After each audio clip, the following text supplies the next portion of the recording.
Hello all, this is Vikram Verma from New St. Stephen Public School Unit 3rd, and today we are going to discuss the remaining chapter of from class 12th of economics, that is the banking. We are going to discuss here about the central bank and the function of central bank, है ना. First of all, what is a central bank? The RBI in our country, the Bank of India, is a central bank. The central bank is an apex bank that control the entire banking system of our country, है ना. It is the sole agency of note issuing and control the supply of money in the economy. It serves as a banker to the government and manages the forex. Forex means the foreign exchange reserve of the country. Reserve bank of India, the RBI is the central bank of India, है ना. तो जो RBI है हमारी country की, है ना, वो एक एपेक्स बैंक है ना. एपेक्स इसलिए कहा गया है क्योंकि एक सेंट्रल बैंक है ना. क्योंकि एपेक्स इसलिए भी कहा गया है क्योंकि एक ऐसा बैंक है जो हमारी कंट्री में जितने भी बैंक हैं उन सभी बैंक का जो सेंटर है वो ये है, यानी कि आरबीआई, है ना. तो इसलिए इसको अपेक्स भी कहा गया है क्योंकि ये कंट्रोल भी करता है सभी बैंकिंग सिस्टम को हमारी जो कंट्री में चल रहा है, ठीक है.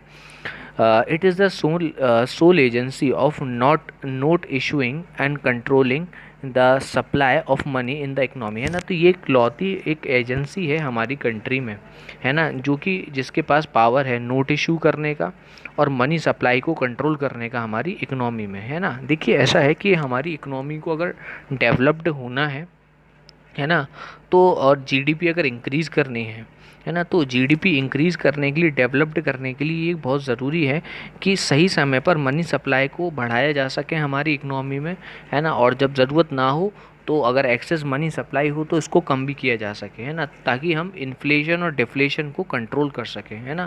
मैं बताना चाहूँगा बच्चों आप लोगों को, इन्फ्लेशन वो कंडीशन होती है जब मनी सप्लाई हमारी इकनॉमी में एक्सेस हो जाती है, यानी कि बढ़ जाती है. तो मनी सप्लाई बढ़ने की वजह से चीज़ें महंगी होना शुरू हो जाती हैं, है ना. तो जब चीज़ें महंगी हो जाती हैं, है ना, तो लोगों के लिए वो चीज़ें जब महंगी हो जाती हैं तो उनकी उसकी वजह से इनकम भी कम हो जाती है ना. तो हम यहाँ पे कुल मिला के ये कहेंगे कि इन्फ्लेशन की जो कंडीशन है वो हमारे कंट्री के लिए और कंट्री में रहने वाली जो लोग हैं उनके लिए और हमारी इकनॉमी के लिए अच्छी नहीं है ना. और ये कारण जो है इन्फ्लेशन यानी कि महंगाई का, वो इकलौता कारण क्या है, इकलौता तो नहीं कहूँगा मैं, लेकिन एक कारण क्या है वो है मनी सप्लाई का बढ़ना हमारी इकनॉमी में, है ना. तो जो मनी सप्लाई है वो जब हमारी इकनॉमी में बढ़ जाती है तो उसकी वजह से क्या हो जाता है, इन्फ्लेशन हो जाता है ना. तो हमारी सेंट्रल बैंक जो है कंट्री की, यानी कि जो आरबीआई है ना, उसके पास कुछ पावर कह सकते हैं हम, है ना, या फिर कुछ इस प्रकार से कुछ टूल्स हैं जिसकी मदद से, है ना, वो हमारे कंट्री में मनी सप्लाई को रिड्यूस कर सकती है ना, विड्रॉ कर सकती है एक्सेस मनी को जो हमारी कंट्री में है ना. तो उस कंट्री में, हमारी कंट्री में की जब एक्सेस मनी सप्लाई कम हो जाती है ना, तो इन्फ्लेशन कंट्रोल में आ जाता है हमारी कंट्री का, है ना. तो सेंट्रल बैंक के पास एक इम्पॉर्टेंट फंक्शन है, जो फंक्शन मैंने, या जो हम कह सकते हैं कि इम्पॉर्टेंट वर्क करती है हमारी कंट्री में सेंट्रल बैंक, वो ये है कि मनी सप्लाई को इंक्रीज़ करती है और डिक्रीज़ करती है. और इंक्रीज़ करने और डिक्रीज़ करने की वजह से हमारी कंट्री एक इक्विलिब्रियम स्टेट में रहती है ना. दूसरा क्या है कि हमारी जो कंट्री है ना, इंडिया है ना, उसका जो सेंट्रल बैंक है वो आरबीआई है, जैसे आपको पता है, जिसको हम रिज़र्व बैंक ऑफ इंडिया कहते हैं, है ना. तो जो रिज़र्व बैंक ऑफ इंडिया है वो हमारी गवर्नमेंट का फॉरेन एक्सचेंज का जो रिज़र्व है उसको भी मैनेज करती है, ठीक है. तो ये फॉरेन एक्सचेंज का जो रिज़र्व है ना, वो भी मैनेज किया जाता है किसके द्वारा, आरबीआई के द्वारा, है ना. किसका, हमारी गवर्नमेंट का, है ना. किसके साथ, बाकी रेस्ट ऑफ द वर्ल्ड के साथ, ठीक है. अब हम पहला फंक्शन देखते हैं, हमारी सेंट्रल बैंक का पहला फंक्शन क्या है, बैंक ऑफ इशूइंग नोट्स, है ना. ये सबको पता है कि जो हमारी सेंट्रल बैंक है यानी आरबीआई है, वो इशू, उसके पास मोनोपोली राइट है ना, किस चीज़ का, नोट इशू करने का, है. तो this authority is known as the function of central bank. तो ये जो करेंसी अथॉरिटी फंक्शन है ये सेंट्रल बैंक का है ना.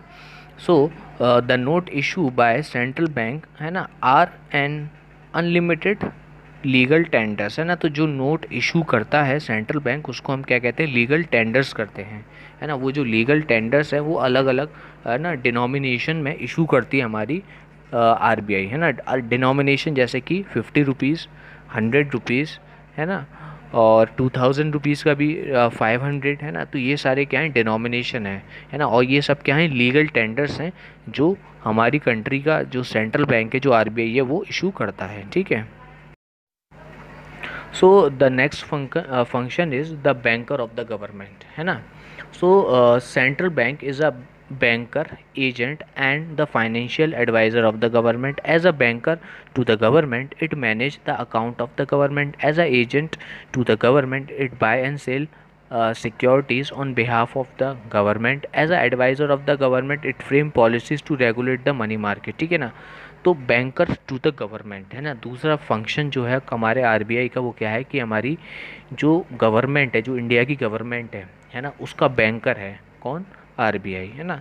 तो हमारी जो आरबीआई बैंकर है हमारी इंडिया की गवर्नमेंट का, तो वो 3 काम करता है हमारी बैंक के लिए। पहला काम करता है वो एज अ बैंकर।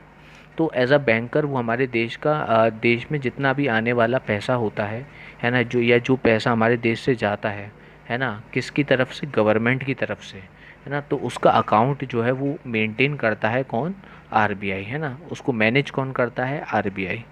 आगे, as a agent to the government, it buy and sell securities on behalf of the government. Government के बिहाफ पर सिक्योरिटी बेचना या सेल करना वो किसके थ्रू होता है, आरबीआई के थ्रू, है ना। गवर्नमेंट के नाम से जब भी कोई सिक्योरिटी बेची जाती है, खरीदी जाती है, वो किसके थ्रू हो सकती है, सिर्फ आरबीआई के थ्रू हो सकती है ना। तो जो पैसा आएगा फंड में वो आरबीआई के थ्रू आएगा, और जो पैसा जाएगा फंड में वो आरबीआई के थ्रू जाएगा, है ना। तो in the name of the India, in the name of a president, जब भी कोई भी सिक्योरिटी खरीदी या बेची जाएगी ना, तो वो किसके थ्रू किया जाएगा, आरबीआई के थ्रू। आरबीआई के पास पावर है ना, कि वो गवर्नमेंट के बिहाफ पर उसकी सिक्योरिटी उसको बेच भी सकती है और ख़रीद भी सकती है ना। सिक्योरिटी मतलब बॉन्ड्स कह सकता हूँ मैं, है ना। फिक्स डिपॉजिट कह सकते हैं हम लोग, है ना। शेयर्स कह सकते हैं, डिवेंचर कह सकते हैं। तो ये सारी सिक्योरिटीज़ हैं, है ना। सो एज अ बैंकर जो थर्ड फंक्शन परफॉर्म करता है आरबीआई, वो है एडवाइज़र का। As an advisor to the government frame the policies to regulate the money market, है ना। तो मनी मार्केट को रेगुलेट करने के लिए जो पॉलिसीज़ फ्रेम करता है ना, वो गवर्नमेंट करती है ना। और उसको एडवाइस कौन देता है, आरबीआई देता है। क्योंकि आरबीआई को के पास काफ़ी सारे टूल्स होते हैं जिसकी वजह से वो मनी सप्लाई को मैनेज करता है हमारी कंट्री में, है ना। जैसे कि रेपो रेट उसका एक टूल है, बैंक रेट उसका एक टूल है, ठीक है ना। Bankers bank and supervisory role. तो बैंकर्स बैंक एंड सुपरवाइजरी जो रोल है वो आरबीआई प्ले करता है हमारी गवर्नमेंट के लिए। As a banker bank it has almost the same relation with other bank in our country as the commercial bank with its customer. जिस प्रकार से कमर्शियल बैंक का अपने कंज्यूमर के साथ, अपने कस्टमर के साथ रिलेशनशिप होता है, उसी प्रकार से जो आरबीआई है उसका कमर्शियल बैंक के साथ, सभी कमर्शियल बैंक जो हमारी कंट्री में है ना, उसके साथ रिलेशन होता है ना। मतलब एज अ कस्टमर, है ना। These observation need to be noted in this context, है ना। तो first one is the central bank accept deposit from the commercial bank and offer them loan, है ना। तो जिस प्रकार से कमर्शियल बैंक एक्सेप्ट करता है डिपॉजिट, है ना, लोगों के, है ना, कॉमन पीपल के जो डिपॉजिट होते हैं वो कमर्शियल बैंक एक्सेप्ट करता है, और है ना, और उनको लोन भी देता है। इसी प्रकार से जो आरबीआई है ना, वो डिपॉजिट एक्सेप्ट करता है किसके, कमर्शियल बैंक के, और कमर्शियल बैंक को वो लोन भी देता है ना। आगे second point, the central bank providing clearing house facilities to the commercial bank, है ना। It is a cheque clearing facilities provided at one centre to all the bank, है ना। देखिए ऐसा है कि हमारे देश में अलग अलग प्रकार मतलब अलग अलग बैंक हैं, है ना। जैसे कि आरबीआई है, सॉरी, जैसे कि एसबीआई है ना, पंजाब नेशनल बैंक है ना, इलाहाबाद बैंक है जो अब यूनियन बैंक है ना। तो इस प्रकार से काफ़ी सारे बैंक हैं।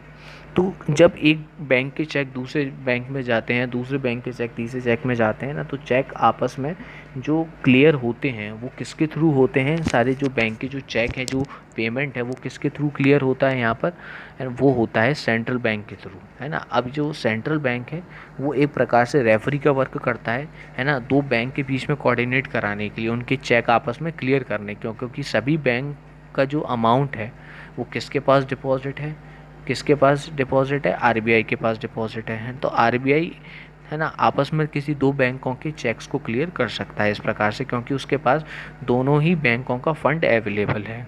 ठीक है, तो यहाँ पर जो दूसरा पॉइंट है वो क्या है कि क्लियरिंग हाउस फैसिलिटीज़ प्रोवाइड कराता है आरबीआई, ठीक है, सभी बैंक के लिए, है ना। इन इट्स सुपरवाइजरी रोल, है ना, the central bank ensure that the commercial bank show compliance to its directive, particularly related to CRR, SLR, है ना। To understand this point, first of all we need to understand what is CRR and SLR, है ना। तो यहाँ पर CRR means होता है, CRR cash reserve ratio, तो जो इनिशियल मनी जो लोगों ने डिपॉजिट की है कमर्शियल बैंक में, तो उस इनिशियल डिपॉजिट का, है ना, एक पर्टिकुलर परसेंटेज डिसाइड करती है आरबीआई। तो वो पर्टिकुलर परसेंटेज क्या कहते हैं, सभी कमर्शियल बैंक को आरबीआई के पास रखना होता है ना, तो उसको हम कहते हैं सीआरआर, है ना। तो सेकंड वन इज़ एसएलआर, है ना, सैचुरेटरी लिक्विडिटी रेशियो, है ना।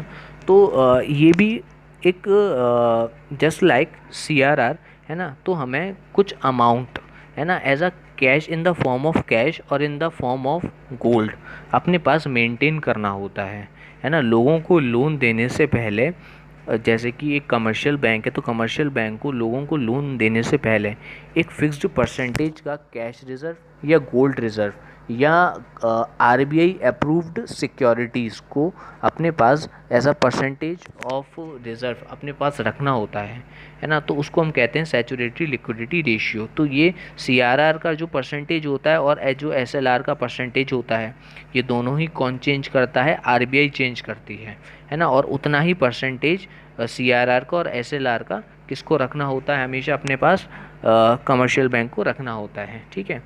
तो इस प्रकार की जो परसेंटेज है वो कौन डिसाइड करता है, यहाँ पर सेंट्रल बैंक डिसाइड करता है। तो जब सेंट्रल बैंक चेंज करता है सीआरआर का परसेंटेज एंड एसएलआर का परसेंटेज, जब उसको उसको मनी सप्लाई इंक्रीज या डिक्रीज़ करनी होती है या इन्फ्लेशन को कंट्रोल करना होता है, तो जो हमारा सेंट्रल बैंक है वो सीआरआर और एसएलआर को चेंज कर देता है ना। तो इस प्रकार का जो चेंज है ना, वो भी कौन डिसाइड करता है, हमारा आरबीआई डिसाइड करता है ना। चलिए अब अपना नेक्स्ट टॉपिक देखते हैं, हम नेक्स्ट फंक्शन देखते हैं आरबीआई का। Lender of the last resort, it means that if a commercial bank fails to get financial accommodation from anywhere, it approach the central bank as a last resort, है ना।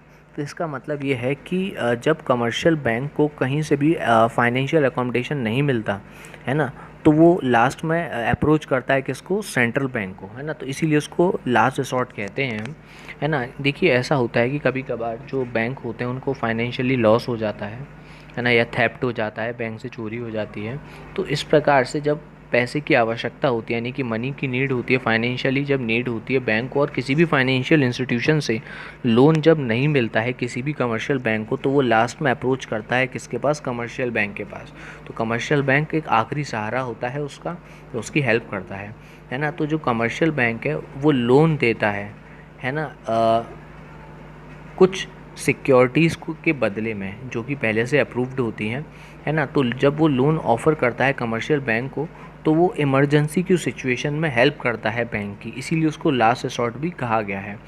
ऐसा central bank इसलिए करता है ताकि हमारी country में जितने लोग हैं, है ना, उनका विश्वास हमारे बैंकिंग सिस्टम से ना उठ जाए, है ना। तो उस बैंकिंग सिस्टम के बिलीफ को मेंटेन करने के लिए, ट्रस्ट को मेंटेन करने के लिए वो कमर्शियल बैंक की हेल्प करता है ना, उसको लोन देता है ना। और जो हमारा मनी मार्केट है वो भी स्टेबल बना रहे ना, तो मनी मार्केट के लिए और लोगों के ट्रस्ट को बनाने के लिए, है ना, जो हमारा सेंट्रल बैंक यानी जो आरबीआई है वो लास्ट रिसॉर्ट यानी कि लास्ट में फाइनेंशियली हेल्प करता है किसकी, सभी कमर्शियल बैंक की, उनको लोन देता है किसके अगेंस्ट में, अप्रूव्ड सिक्योरिटीज़ के अगेंस्ट में, ठीक है। Custodian of the foreign exchange, central bank is a custodian of national foreign exchange reserve, है ना। It also exercise managed float to ensure the stability of exchange rate in the international money market, है ना। तो हमारा जो foreign exchange है यानी कि फॉरेक्स, जिसको फॉरेन एक्सचेंज जो रिज़र्व कहते हैं, वो किसके पास है, आरबीआई के पास है ना। तो मैनेज फ्लोटिंग करता है, ये मैनेज फ्लोटिंग का मतलब है कि सेलिंग एंड परचेजिंग करता है ये फॉरेन एक्सचेंज की, ताकि हमारी कंट्री में जो फॉरेन एक्सचेंज का रेट है वो उसमें स्टेबिलिटी रह सके, है ना। तो कुल मिला के बात ये है, हम इन टोटल ये कह सकते हैं फॉरेन एक्सचेंज के रेट को स्टेबिलिटी जो है वो प्रोवाइड कराता है या जो मेंटेन करता है फॉरेन एक्सचेंज की रेट की स्टेबिलिटी, वो कौन करता है? वो करता है आरबीआई। वो किसके थ्रू करता है? फॉरेन एक्सचेंज के थ्रू करता है, यानी कि सेल और परचेज के थ्रू करता है। ठीक है। अगला है क्लियरिंग हाउस फैसिलिटीज़, है ना। Central bank perform the function of the clearing house. Let us take an example to understand this function, है ना। तो इसको समझने के लिए एग्जाम्पल लेना होगा, है ना। तो समझते हैं, bank A receive a cheque of 10,000 rupees, है ना। बैंक ए ने एक चेक रिसीव करा 10,000 रुपये का, ठीक है। और उस चेक का पैसा जो बैंक ए ने रिसीव किया था, है ना, उस चेक का पैसा उसे बैंक बी से लेना था, है ना। अब बैंक बी के पास एक चेक आया 15,000 रुपीज़ का, है ना, और उस चेक का पैसा उसे बैंक ए से लेना था, है ना। तो बैंक ए और बैंक बी को, है ना, both bank A and bank B, है ना, दोनों की जो अकाउंट है वो सेंट्रल बैंक के पास है ना। तो the cheque of both bank are clear through their accounts with the central bank. तो दोनों ही चेक के जो अमाउंट हैं वो क्लियर किए जा सकते हैं किसके द्वारा? सेंट्रल बैंक के पास, किस द्वारा, है ना। This is how the central bank act as a clearing house. और इसी वजह से सेंट्रल बैंक को हम क्या कहते हैं? क्लियरिंग हाउस कहते हैं। इस it avoid the transferring of cash between the banks and reduce the requirement of cash, है ना। तो ये दो बैंक के बीच में जो कैश ट्रांसफ़र करने की जो प्रॉब्लम है ना, उससे ये बचाता है, जिससे कैश रिक्वायरमेंट भी रिड्यूस हो जाता है। ठीक है। अगला पॉइंट है कंट्रोल ऑफ क्रेडिट। ठीक है। The principal function of the commercial bank is to control the supply of credit in the economy. It implies increase और decrease in the supply of money in the economy by regulating the creation of credit by the commercial bank. ठीक है। ये हमारी economy में commercial bank का बहुत important role play है। क्यों? क्योंकि वो मनी सप्लाई को इंक्रीज़ और डिक्रीज़ कर सकता है, और मनी सप्लाई को इंक्रीज़ और डिक्रीज़ करने की वजह से क्रेडिट क्रिएशन भी इंक्रीज़ और डिक्रीज़ हो जाता है। अगर मनी सप्लाई में बढ़ा दूँ हमारी इकनॉमी में, तो क्रेडिट ऑफ क्रिएशन भी बढ़ सकता है उससे। ठीक है। So the central bank need to control the supply of money to cope with the situation of inflation and deflation, है ना। देखिए, इन्फ्लेशन और डिफ्लेशन की सिचुएशन को हैंडल करने के लिए मनी सप्लाई को इंक्रीज़ या डिक्रीज़ करना होता है। देखिए, मैंने बताया था इन्फ्लेशन एक ऐसी कंडीशन होती है जब मनी सप्लाई बहुत ज़्यादा हो जाती है हमारी इकनॉमी में। तो मनी सप्लाई को बहुत ज़्यादा हो जाती है तो इन्फ्लेशन हो जाता है, तो इन्फ्लेशन कंट्रोल करने के लिए मनी सप्लाई को हमारी इकनॉमी में कम करना होता है। तो मनी सप्लाई कम कैसे की जा सकती है? कमर्शियल बैंक द्वारा की जा सकती है। ठीक है। उसके लिए कमर्शियल बैंक के पास कुछ टूल्स होते हैं, जैसे कि bank rate, repo rate, reserve repo rate. ठीक है। इस प्रकार के टूल्स का यूज़ करती है ना। मार्जिन रिक्वायरमेंट, है ना। तो इस प्रकार का टूल यूज़ करती है हमारी आरबीआई, है ना। और डिफ्लेशन दूसरी सिचुएशन है। तो डिफ्लेशन एक ऐसी सिचुएशन है जिसमें मनी सप्लाई हमारी इकनॉमी में कम हो जाती है। तो इस समस्या से डील करने के लिए, है ना, आर्थिक मंदी कहते हैं जैसे डिफ्लेशन को, दौर को। तो डिफ्लेशन यानी कि मनी सप्लाई कम हो जाना हमारी मार्केट में। तो मनी सप्लाई को बढ़ाया जाता है इस डिफ्लेशन की बीमारी से दूर करने के लिए, है ना। तो मनी सप्लाई बढ़ाई जाती है ना। मनी सप्लाई कैसे बढ़ाई जाती है? वो बढ़ाई जाती है आरबीआई के द्वारा, है ना। और आरबीआई के पास कुछ टूल्स होते हैं, मैं फिर से कह रहा हूँ, मनी सप्लाई को इंक्रीज़ करने के लिए हमारी इकोनॉमी में, है ना। वो टूल वही हैं जो मैंने फिर से बताए थे आपको, repo rate, reverse repo rate, है ना, मार्जिन रिक्वायरमेंट, है ना, और सीआरआर। ये कुछ टूल्स हैं जिसकी मदद से हमारी इकोनॉमी में मनी सप्लाई इंक्रीज़ और डिक्रीज़ हो जाती है। देखो बेटा, हमारी इकोनॉमी जो है वो दो बीमारियों की शिकार हो जाती है। पहली बीमारी का नाम है इन्फ्लेशन और दूसरी बीमारी का नाम है डिफ्लेशन। इन्फ्लेशन का क्या मतलब है? एक ऐसी बीमारी, महंगाई की बीमारी, है ना। और महंगाई की बीमारी किसकी वजह से होती है? मनी सप्लाई के बढ़ने की वजह से। और दूसरी होती है डिफ्लेशन, जब हमारी मार्केट में पैसा ही नहीं होता है, डिफ्लेशन वाला मार्केट होता है, यानी कि आर्थिक मंदी होती है, लोगों के पास पैसा नहीं होता इन्वेस्ट करने के लिए, है ना, लोगों की जॉब चली जाती है उस समय। तो डिफ्लेशन और इन्फ्लेशन को कंट्रोल किया जा सकता है, वो किसके थ्रू? मनी सप्लाई को इंक्रीज़ करके या डिक्रीज़ करके। और वो कौन कर सकता है मनी सप्लाई को इंक्रीज़ और डिक्रीज़? आरबीआई, है ना। किसकी मदद से? तीन कुछ टूल्स हैं हमारे, है ना, कौन कौन से टूल यूज़ करती है, सीआरआर को यूज़ करती है ना, मार्जिन रिक्वायरमेंट को यूज़ करती है ना, रेपो रेट को यूज़ करती है, रिवर्स रेपो रेट को टूल यूज़ करती है। तो ये सारी चीज़ों से इंक्रीज़ और डिक्रीज़ होती है मनी सप्लाई, ठीक है ना, जिससे इन्फ्लेशन और डिफ्लेशन को हम ठीक कर सकते हैं हमारी इकोनॉमी में, है ना। तो ये सारे फंक्शन को परफॉर्म करके जो सेंट्रल बैंक है वो ग्रोथ और स्टेबिलिटी लेके आती है हमारी इकोनॉमी में, जिसकी वजह से हमारी जीडीपी भी इंक्रीज होती है। तो ये हमारे जो आरबीआई थे वो कुछ उसके कुछ इम्पॉर्टेंट फंक्शन थे हमारी इकोनॉमी में, ठीक है।